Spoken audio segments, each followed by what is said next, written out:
বসনিয়ার বিপক্ষে গোলের খোঁজে ছুটছিল সুইজারল্যান্ড, সুযোগ আসছিল কিন্তু বল কিছুতেই জালে যাচ্ছিল না। ম্যাচ যত গড়াচ্ছিল চাপ ততই বাড়ছিল সুইস শিবিরে। তখনই এগিয়ে এলেন সেই তরুণ। ৭৪ মিনিটে বাতাসে ভাসমান বলটি মাটিতে পড়ার সুযোগই দিলেন না মানজাম্বি। ডান পায়ের দুর্দান্ত ভলিতে সরাসরি জালে পাঠিয়ে দিলেন বলটা। গোলরক্ষকের কিছুই করার ছিল না, বল ততক্ষণে জালে।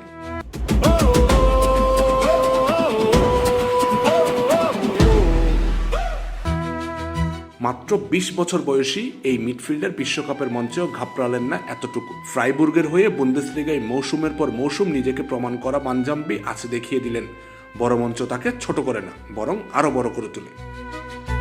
কাতারের বিপক্ষে ১-১ ড্র দিয়ে বিশ্বকাপ শুরু করা সুইজারল্যান্ডের জন্য এই গোল শুধু ৩ পয়েন্টের হিসাব নয়, এটা আত্মবিশ্বাসের গোল। আমজাদ হোসেন আবির, খেলা ৭১।